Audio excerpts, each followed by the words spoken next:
श्री स्वामी समर्थ. नमस्कार सर्वांना. स्वागत आहे तुमचे श्री स्वामी समर्थ कृपा या माझ्या यूट्यूब चॅनलवर. आजचा दिवस तुम्हाला सुखाचा, आनंदाचा आणि मंगलमय जावो हीच मी स्वामींच्या चरणी प्रार्थना करते आणि आज या नवीन व्हिडिओला सुरुवात करते. पवित्र श्रावण महिन्याला सुरुवात झाली आहे आणि येत्या 24 ऑगस्टला दुसरा श्रावणी सोमवार आलेला आहे. श्रावण महिन्यातील प्रत्येक दिवस हा महत्त्वाचा असतो, पण श्रावण महिन्यात येणाऱ्या सोमवारचं विशेष महत्त्व आहे.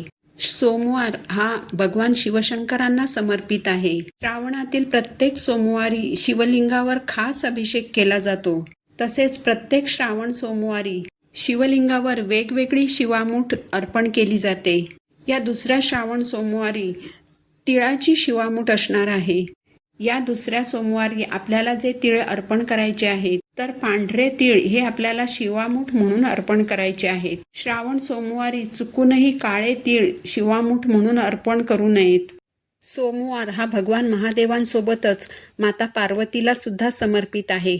या दिवशी माता पार्वतीची देखील उपासना केली जाते आणि म्हणून श्रावण महिन्यातील सोमवार लक्ष्मी प्राप्तीसाठी आणि धनप्राप्तीसाठी खूप महत्त्वाचा दिवस आहे.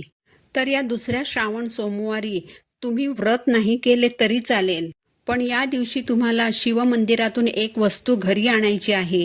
ही वस्तू आणल्याने घरात सर्व बाजूने पैसा येऊ लागेल. घरातील दारिद्र्य नष्ट होऊन घराची, मुलाबाळांची अगदी भरभरून प्रगती होईल. तर अशी कोणती वस्तू आहे जी तुम्हाला शिवमंदिरातून घरी घेऊन यायची आहे? या वस्तूचं नंतर काय करायचं याबाबतची संपूर्ण माहिती आज या व्हिडिओमध्ये मी तुम्हाला सांगणार आहे. यामुळे तुम्ही व्हिडिओ शेवटपर्यंत ऐका. चॅनलवर नवीन असाल तर सबस्क्राईब करा आणि असेच माहितीपूर्ण व्हिडिओ पाहण्यासाठी बेल आयकॉनला प्रेस करा.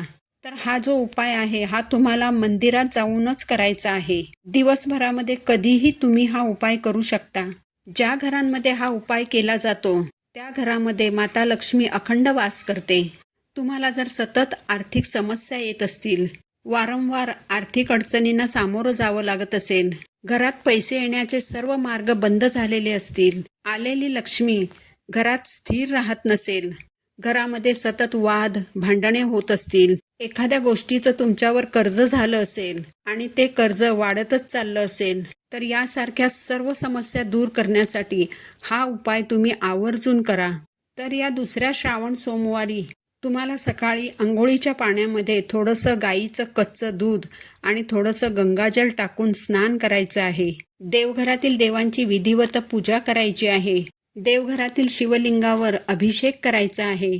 यानंतर शिवलिंगाची पूजा करून धूप दीप अगरबत्तीने ओवाळायचं आहे. यानंतर तुम्ही हा उपाय करायचा आहे. हा उपाय करण्यासाठी आपल्याला बेलाचं एक फळ घ्यायचं आहे. तांब्याचा एक कलश भरून पिण्याचं शुद्ध पाणी घ्यायचं आहे. या पाण्यामध्ये तुम्हाला चिमूटभर पांढरे तीळ टाकायचे आहेत. यानंतर बेलाची 5 पानं तुम्हाला घ्यायची आहेत. तुटलेली किंवा फाटलेली अशी पानं घेऊ नका. ज्या बेलपत्राला 3 किंवा 5 पानं असतात असंच तुम्हाला बेलपत्र घ्यायचं आहे. यानंतर ही 5 बेलपत्र आणि कलश भरून पाणी घेऊन तुम्हाला तुमच्या घराच्या जवळपास असणाऱ्या भगवान महादेवांच्या मंदिरात जायचं आहे. तिथे गेल्यानंतर सर्वप्रथम तुम्हाला कलशातील जे पाणी आहे त्यातील थोडं पाणी शिवलिंगावर अर्पण करायचं आहे. जी 5 बेलपत्र सोबत नेलेली आहेत त्या 5ही पानांचा देठ काढून घ्यायचा आहे आणि ही पानं तुम्हाला शिवलिंगावरती पालथी अर्पण करायची आहेत. म्हणजेच पानाचा जो गुळगुळीत भाग असतो तो शिवलिंगावर टेकवायचा आहे आणि अशा पद्धतीने ही 5 बेलपत्र शिवलिंगावर अर्पण करायची आहेत.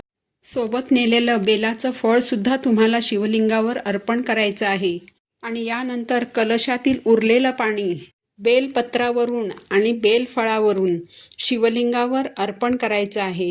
यानंतर शिवलिंगावर जे बेलफळ तुम्ही अर्पण केलेलं आहे तर ते बेलाचं फळ तुम्हाला उचलून घ्यायचं आहे आणि ते फळ तुम्हाला तुमच्या घरी घेऊन यायचं आहे. हे बेलाचं फळ घरी आणल्यानंतर उजव्या हातात हे बेलाचं फळ घ्यायचं आहे आणि आपल्या देवघरासमोर उभं राहायचं आहे. तुमच्या आयुष्यात जी काही संकटं आलेली आहेत, ज्या काही अडचणी तुमच्या आयुष्यामध्ये सुरू आहेत, तर त्या दूर होण्यासाठी अगदी मनोभावे महादेवांना प्रार्थना करायची आहे आणि यानंतर हे फळ जे आहे तर ते तुम्ही तुमच्या देवघरामध्ये सुद्धा ठेवू शकता किंवा घरातील इतर ठिकाणी जिथे कोणीही हात लावणार नाही अशा ठिकाणी हे बेलफळ तुम्हाला ठेवायचं आहे. संपूर्ण श्रावण महिना संपेपर्यंत हे बेलाचं फळ तुम्हाला तुमच्या घरात ठेवायचं आहे. श्रावण महिना संपल्यानंतर ते बेलाचं फळ तुम्हाला वाहत्या पाण्यामध्ये विसर्जित करायचं आहे. या बेलाच्या फळामध्ये साक्षात माता लक्ष्मी वास करते, म्हणून याला श्रीफळ सुद्धा म्हणतात. मंदिरातील शिवलिंगावर वाहिलेलं बेलफळ जेव्हा आपण आपल्या घरामध्ये घेऊन येतो तेव्हा आपल्या घरात सुख, शांती, समृद्धी येत असते.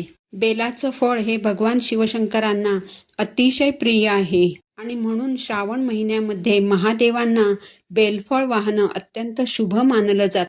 महादेवांना अर्पण केलेलं बेलफळ आपल्या घरात आणल्याने आपल्या वास्तूत एक सकारात्मक ऊर्जा निर्माण होते. यामुळे आपल्या घरातील पितृदोष, ग्रहदोष, वास्तुदोष, आपल्या घरातील दरिद्रता ही आपल्या घरातून बाहेर निघून जाते.